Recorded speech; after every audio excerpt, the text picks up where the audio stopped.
In an ever-evolving digital landscape, for your business to thrive, you must adapt or die.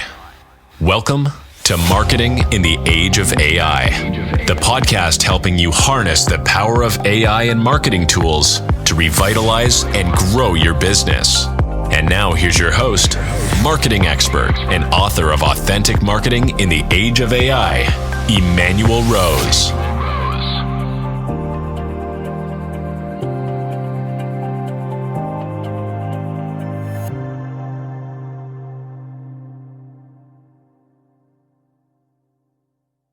Thanks for tuning in to the Authenticity in the Age of AI podcast. I'm Emanuel Rose, your host, and I'm joined today with James Sadov. Did I say that your last name correctly, James? Yep, that works. All right. And just for our benefit, give us a short introduction for yourself. Sure. So I'm James Sadov. I actually work for a couple different companies. My main role is really in the marketing area for operations, using various platforms.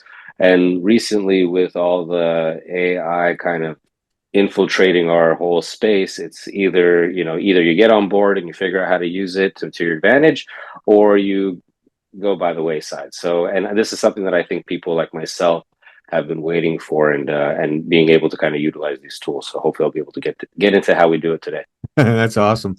Yeah. And so your background, are you more on the marketing side as far as your education experience, or are you more on the tech side? So from an educational standpoint, I studied actually out in Israel at the IDC, which is now the Reichman University. And it was a communications program where we had to specialize in a different field. Yeah. And I specialized in interactive media. And that's kind of like, how do you get people to engage with your content? That was really my area of, I guess you would say, expertise. And before the whole AI storm kind of hit, we're talking 10 plus years ago, it was all about, augmented reality, utilizing, maybe you can sit at home and immerse yourself into a classroom where a professor can give you some kind of a discussion, but you're not physically there, you're virtually there. And, then Corona happened 10 years later, and we kind of find ourselves in this new world where all these other tools are still being developed to kind of help the everyday, user without having to impose a lot of technical knowledge on them to be able to really accelerate their production. I would say on an hourly basis these days, really. Yeah, for sure. And then now the current companies that you're working with, are these direct consumer, or are they B2B? Just so we have context.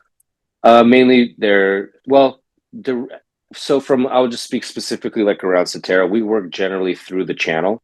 That being said, our customers are mainly commercial enterprises. Yep. But because we work with a lot of different partners, the partners handle, I would say, the small business market, whereas Cetera utilizes other partners to handle the larger ones. Got you. So you're primarily producing content for business to business marketing. Mm-hmm. Is that accurate? Correct. Okay, cool. Well, I guess maybe you can walk us through what a campaign looks like for you, and the different steps of the campaign, and then sure, where you've got humans doing what, and where you got applications doing some things.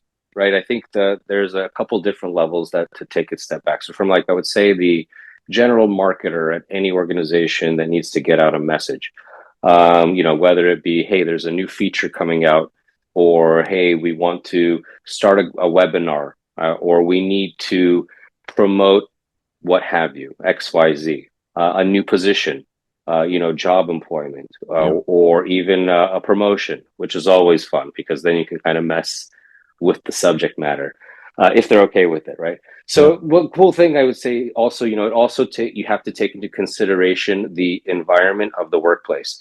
So the vibe is what I'm talking about. If it's a cool, hip culture at the workplace, everyone's friendly, it's like a family environment, which is like how it is at Cetera.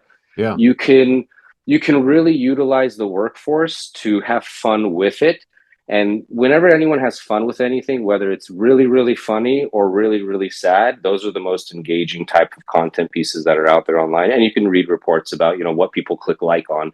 And you'll find out, like, given the current situation around the world, there's a lot more people focused on the negative things than on the positive, unfortunately. And Sure. what can you do? So I try to kind of take those things into consideration, where you can take a startup, for instance, where they don't have the capital to hire, a chief marketing officer who has 50 years of experience in, generating leads. And plus those methods are probably outdated anyway because they change so fast.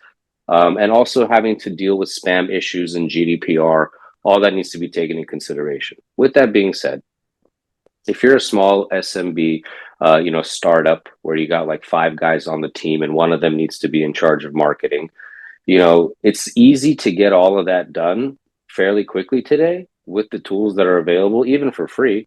Yep. To kind of get your feet wet in the world of how do I incorporate AI in my day-to-day. So one of the ways that you can do it is pretty simple. There's a lot of examples of how to do this online today too. But you can, if you're using OpenAI, ChatGPT, if you're using Bard, if you're using any of the AI platform, even Poe, where you can have access to ChatGPT 4 if you don't want to pay for it, but you get a couple free messages a day that you can utilize. So I try to get as much as I can do for free, right? Yeah. Not to have to use any capital. And the good news is a lot of tools are out there that you can do that with. Now, if you have a very small budget and that budget is, let's say, $100, that $100 in the AI world can go so far that it will take you farther than any ad campaign you can run on Google. Now, I'm not trying to say it's going to replace it, because there's definitely a whole marketplace and a whole, course that you can do on keywords and how to get your page on, first page of Google. But I will tell you from experience, and this is a recent development, people are using the AI bots for research. They're not utilizing the internet. And I know this because during one of our opportunity meetings where someone agreed to a meeting, the first question I asked him was, how'd you hear about us? And he's like, ChatGPT. And it blew all of us away, because I asked him, how did you get there? Because I wanted to recreate that. That whole and see if we can get 1 million people around the world to train the AI that Cetera's number one for this particular situation. Yeah. Or for this research thing. I don't know if that's how it can work, right? We're training AI models as people. We don't know. We're just trying to make sure that what we get is valid. Now, the easiest thing to do is to utilize these AIs to actually start step one and say, hey, can you create for me a marketing plan? Right? Just start having fun with it. And that's where it started with us. We said, well, can you create for me a marketing plan for the next 5 days for things that we want to do on LinkedIn? Our LinkedIn at that point was around, I would say, 3,500 strong. Okay. Now, LinkedIn, as you know, it's not a massive community of people, but if you have a good group of followers, they're probably very interested in your company or what your company represents, and they want to kind of, and you should take advantage of the fact that you have people with eyes that are going to see your message. LinkedIn is a fantastic tool. Now, we had nobody really managing it at Cetera. I was mostly focused on trying to do inbound, kind of a marketing where we would use the classic, right? Somebody comes to the website, they download some piece of information, and then we follow up. Hey, you downloaded this. Would you like to talk more about it? Is there an opportunity? Can we have a meeting? If you found that interesting, then you're going to find this interesting as well, and see if you can continue that, conversation to really build relationships. So what we did is we first started on that area. We said, okay, can this thing write us an email better than any of the emails that we wrote before? We happened to have an event where we got a list of 1,000 people. Now, not necessarily everybody actually stopped by our booth, but we got a list of 1,000 people, and they were all opted in. So we're cool with that. Check that box. Then we said, hey, this is the event, ChatGPT. This is what we did there. Can you write us an email to follow up for the event? Right. It was the best converting email we've ever had. Wow. Out of an event. I'm going to tell you the statistics. It was 1,000 emails. Okay. We had a click-through rate of about the click-through rate was even higher. Click-through rate was around 12.5%, which was 10 times higher than we've ever had. Wow. Okay. Yep. Then from that, just because of the statistics, we ended up getting 4 meetings, which for some people might not seem great, but that one meeting that we did have that turned into an opportunity closed at $250,000. Nice. Yeah. And that's within the year, which means it accelerated our sales process, which is usually 9 months to a year and a half. So we did it in 6 months. Number two, it paid for the whole event and some. Sure. Yeah. and it paid for itself. So just that one, we get anything else on top of that. Hey, how can we now, really push this? Let me So ask you we this real actually quick, go James. ahead. Sorry. No, that's okay. You're good. When you wrote that email, you get the work product out of chat. Like, how much time did you have to spend to get the hallucinations out and get it tuned, to the company voice? Absolutely. So, when you look at prompt engineering and you start practicing and getting the results you look at, that time window can go down from, somebody spending an hour trying to get what they're looking for Yeah. to literally 3 minutes. And that's where we are today, where, hey, you need something, I get it done. 3 minutes later, you have an email or any kind of messaging. Now, what's great is if it's a campaign that we're running, an email campaign, well, why not run the same campaign on LinkedIn? So you take that message and say, cool, now can you give me that message that I just wrote email and create a post for my company on LinkedIn Right. that I can share, and give me some suggestions of images that can go along with this. Uh-huh. So then it gives you suggestions, and guess what? You got Dolly, which is already incorporated in ChatGPT. So if you're paying $20 a month, it's nothing. Yeah. You can write that off as an OpEx expense for the Sure. company, and bam, it now gives you image options to go with the article that it wrote you. Now they're not perfect, Right. and that's where you take it to the next level. So from a marketing standpoint, I also have a background in graphic design. So what I like to do is I love to use tools like Photoshop and all these other great things like Canva. And, Yep. When you put these things together, ChatGPT, Canva, Photoshop, Midjourney, right, for like really effective, I would say realistic image creation. Yeah. Okay. And Dolly, all those things incorporated, those tools really can take a company from not having any presence to now within 6 months, organically, the Cetera page is over 5,000 followers. Nice. Now, part of that is because the suggestions that you get as a marketer for what you should be marketing for your product in your space are coming from the AI that just did the research to tell you what are the hot topics you should be talking about. All right. So when you know what hot topics to talk about, you can find 5 articles online, which it will find for you if you want it to, or you could Google it yourself. Yep. And then every day you can post some interesting topic and become somebody who gives information to the marketplace for the followers that are hoping to get the right stuff from you, as Right. opposed to just nonsense every day of stuff that's not appealing or not interesting to them.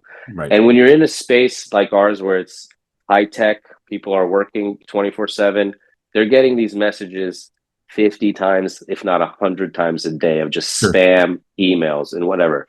So part of it comes down to timing, and part of it comes down to messaging. But I could tell you that if it wasn't for what we have with the AI that we were able to do with putting all these things together, we would need to have a graphics designer, right? We would need to have a content person who would Yep. review it. Now we don't need those people anymore. We just put that hat on one person and say, here's the goal, here's the result we want. Yep. Make it happen. And so And you're here's talking the about tools. you're connecting chat with Canva and Photoshop. What other tools are you integrating in that workflow? There's one other tool that I use that's really interesting. It's called Agent GPT. Uh-huh. And what Agent GPT does, for anybody who doesn't know, is it's an AI that's an automated AI. It does its own things. There's 2 versions of it. There's another one where it actually will do the same function, then ask you what you prefer its next move is going to be, but it gives you suggestions on the next move. But this one was interesting because I was just playing around with it. And similarly, what you can do with something like this is, a big thing in marketing is A/B testing.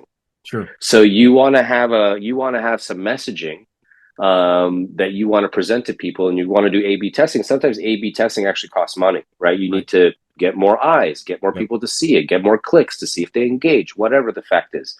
But with something like Agent GPT, you can actually have it run a campaign to a demographic audience. I asked it, hey, I want you to write me the best outbound marketing email you can think of for my industry. Yeah. That's directed towards CFOs, CSOs, and CTOs. I want the message to be personalized. and I want you to do A/B testing until you find the right message. And Agent GPT will actually create 1,000 different personas that are all based loosely on your definition of the demographic. Yeah. And it will run the test and send them all emails. And then you'll start seeing statistics on which email performed better. And at the end, it will say, here's the results. This email sucked. This email did really good. This email did amazing with this, testing demographic. Now, the question is this realistic in today's society? Can I then take it? What do you got to lose? Take the email, send it. And you know send what? It to half your list. The results are phenomenal, right? That's awesome. Results are phenomenal. And I could tell you, it's been a really, really fun way to enjoy working, right? Yeah. You don't have to wait on anybody. You get full control of the entire project. And if there's an issue, you know where to fix it because you know where you need to go. Oh, you need another version of that? No problem. Instead of breaking my skull, I literally take the whole message and say, hey, can you give me another version of this that's XYZ? You know, you can even do it when you post something on LinkedIn. Most chances are you probably have an X, formerly Twitter account, also. Yeah. Sometimes character limits kill us. And we want to make sure, but we still want to get that message. Yeah. Sweet. Take this whole thing that I did on LinkedIn and now rewrite it so that it would work on Twitter. And it does it instantaneously. You can't beat that. So that's where we are today. That's cool. I want to go back to one thing you were mentioning with this prospect that found you on ChatGPT. Can you explain that a little bit more for me? Absolutely. So Cetera is in the world of because it's Cetera, right? This was the example. I just want to make sure we're clear. Is in the world of file storage, global file systems, right? Enterprise security, right? All these various things. And a gentleman out in Canada was doing research on. He actually sent me his chat. I asked for it, and he literally he never asked for something specific. He started on high level. He said, "What do I need to do if I'm researching to replace our global file system?" And he followed the steps that ChatGPT told. What you need to do is you need to do this, you need to do this, you need to do this, and then it asked him a question: are you looking to also replace your network file shares, or NFS, right? Yeah, your network file storage. And he said, "Why? As a matter of fact, yes, I am."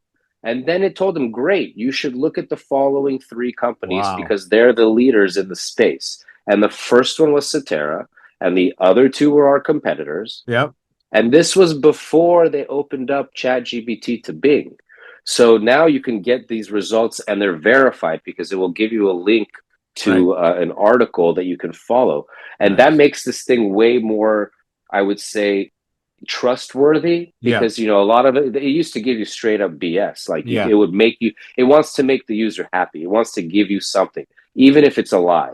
And that's where it's a big no-no, especially in our area. We can't give false statistics. So if you want to give people numbers and you say, hey, can you find out what are the top 3 pain points in the enterprise IT storage space for 2023? And you get a list of the top 3, you say, well, can you give me some statistics that can back that up with sources? Yeah. And then you can put all that information in a post. And what's great is if you're using LinkedIn and you can tag people and it just makes that post more organic as opposed to having to push it with it. Again, it's all about how much can you do with as little as you got and with little funds. And I'm telling you, you make yourself look like you got a huge team behind you. Right. If you look, and if anybody today goes on the Cetera landing page, you'll see today's 11 is November 29th. And if you look anything from this week, there's some job listings there. Yeah. None of those people are real, but they look great. They look like they can do the role. And it just helps with the message, I guess. The next step, of course, is video. And we're very close to that. We've done a lot of it too. And it's working great because if you need, a quick demo video, you can go and use a tool called Pictory AI, which is very cool. I think it's even free for a couple videos. Yeah. And you can do promotional videos and you don't need to put your face on it. And you can pick the voice, you can pick the background. It automatically sets up the movie for you. You can change the scripts, you can change the little what your imagination is the limit. Yeah. The tools are actually out there today. Well, that's really amazing. I love all your use case stories, James, and the and the way you've connected up these tools to get what you need, and the leverage of the tools, right? And that's really beautiful.